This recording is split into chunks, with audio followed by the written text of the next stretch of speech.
नमस्कार, मैं doctor Jyoti Gautam, assistant professor, department of sociology.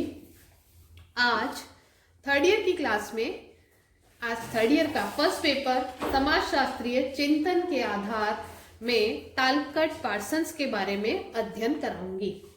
इस पेपर में हम विभिन्न समाजशास्त्रियों द्वारा दी गई अवधारणाओं का अध्ययन करते हैं और आगे हम इंडियन सोशियोलॉजिस्ट को भी पढ़ेंगे। पार्सन्स ने बहुत ही महत्वपूर्ण अवधारणाएं दी है, उसमें से सामाजिक क्रिया इसके सिलेबस में है। इनको संस्कृतिवादी भी कहा जाता था और सांस्कृतिक निर्धारणवादी भी कहा जाता था। चूंकि पार्सन्स एक महत्वपूर्ण समाजशास्त्री थे, इसलिए उन्होंने जो अवधारणा दी है सामाजिक क्रिया, उसको हम विस्तार से पढ़ेंगे। उनकी कुछ प्रमुख रचनाओं में से मैं आपको 4 बताना चाहूंगी। The structure of social action, the social system, essays in sociological theory, politics and social structure. Parsons ने सोशल एक्शन पर बहुत सारी अपनी बात कही है और एक बुक भी लिखी है। सामाजिक क्रिया को समझने से पहले क्रिया को समझ लेना आवश्यक है। क्रिया कर्म को बताती है, कार्य को बताती है और इसमें कोई ना कोई कर्ता अवश्य होता है, कार्य को करने वाला। उसी तरह सामाजिक क्रिया समाजशास्त्र की सबसे लघुतम इकाई है। सभी सामाजिक विज्ञान सामाजिक क्रिया का अध्ययन करते हैं, परंतु उनके अध्ययन के दृष्टिकोण भिन्न भिन्न होते हैं। तो हमने देखा कि समाजशास्त्र में सामाजिक क्रिया को अलग तरह से स्टडी किया जाता है, जबकि अन्य सामाजिक विज्ञानों में भी सामाजिक क्रिया को पढ़ते हैं। इसी तरह सामाजिक क्रिया की अलग अलग परिभाषाएं अलग अलग समाजशास्त्रियों द्वारा दी गई है। वेबर को भी हमने पढ़ा है। तो वेबर कहते हैं किसी क्रिया को तब सामाजिक क्रिया कहा जा सकता है जब व्यक्ति या व्यक्तियों द्वारा लगाए गए व्यक्तिनिष्ठ अर्थ के कारण वह दूसरे व्यक्तियों के व्यवहार से प्रभावित हो, उसके द्वारा उसकी गतिविधियां निर्धारित हो। अर्थात सामाजिक क्रिया वह है जब वह दूसरे से प्रभावित हो, दूसरे के व्यवहार को प्रभावित करती हो, ऐसा वेबर मानता था। पार्सन्स ने कहा है सामाजिक क्रिया कर्ता की परिस्थिति व्यवस्था में वह प्रक्रिया है जिसका अकेले कर्ता के लिए या सामूहिक रूप में उस समूह के व्यक्तियों के लिए प्रेरणात्मक महत्व होता है।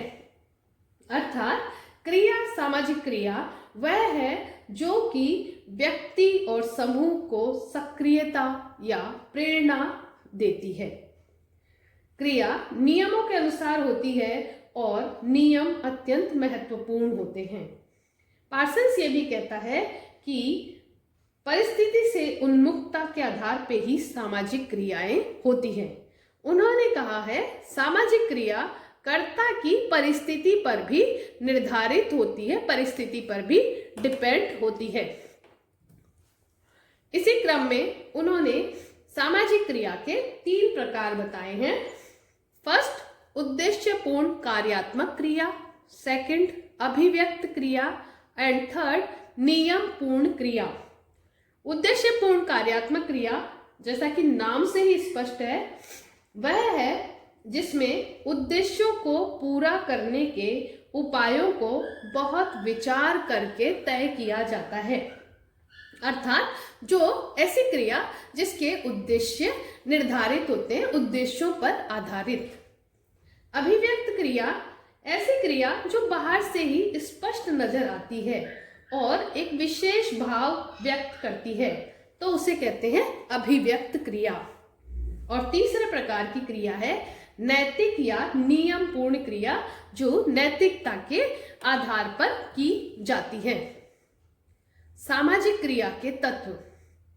पार्सन्स ने स्ट्रक्चर ऑफ सोशल एक्शन, जिसके बुक का अपन पहले भी अध्ययन कर चुके हैं, इसके बारे में जान चुके हैं कि स्ट्रक्चर ऑफ सोशल एक्शन में सामाजिक क्रिया के 4 तत्वों का उल्लेख किया है।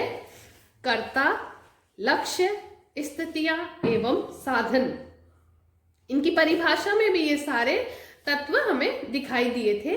तो पहला तत्व है कर्ता। किसी भी सामाजिक क्रिया के लिए कर्ता का होना आवश्यक है, अर्थात क्रिया तभी संभव है जब कोई ना कोई उस कार्य को करता है। डेविस ने भी कहा है, जब हम किसी क्रिया को कर्ता के संबंध में कहते हैं तो इसका संबंध शारीरिक रचना से नहीं बल्कि अहम से होता है।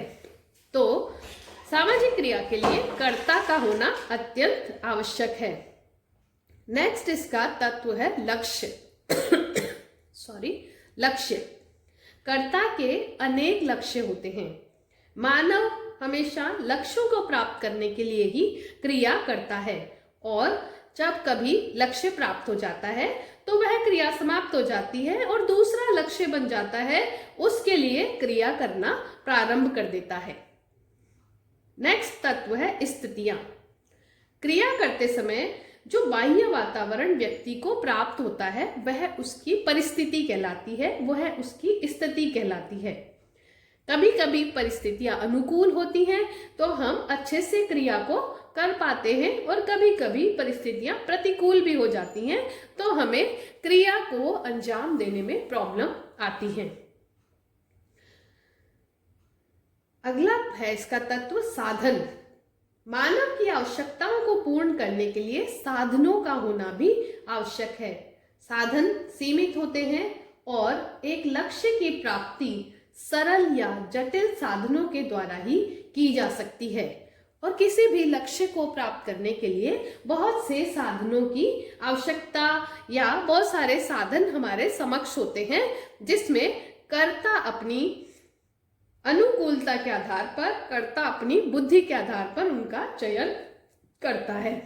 तो हमने देखा कि पार्सन्स ने सामाजिक क्रिया उसे कहा है जो कर्ता की परिस्थिति में, व्यवस्था में वह प्रक्रिया है जिसका अकेले कर्ता के लिए या सामूहिक रूप में उस समूह के व्यक्तियों के लिए प्रेरणात्मक महत्व होता है। तो पार्सन्स ने सामाजिक क्रिया को एक प्रेरणात्मक महत्व के रूप में संज्ञा दी है, और फिर उसके 4 तत्व बताए हैं: कर्ता, लक्ष्य, स्थितियां और साधन। अर्थात किसी भी सामाजिक क्रिया में ये 4 तत्व होने आवश्यक हैं। पहला तो कर्ता। सामाजिक क्रिया किसी न किसी कर्ता के द्वारा ही की जाती है। वह कुछ लक्ष्य लेकर क्रिया करता है, उसके लिए कुछ स्थितियां होती हैं जो अनुकूल या प्रतिकूल हो सकती है, और कुछ साधनों का प्रयोग करते हुए कर्ता क्रिया करता है और अपने लक्ष्य तक पहुंचता है। Thank you very much. आप सभी पूर्ण मनोयोग से इस चैप्टर को पढ़ें, इस पेपर को पढ़ें और सोशियोलॉजी को समझने का प्रयास करें। Thank you very much.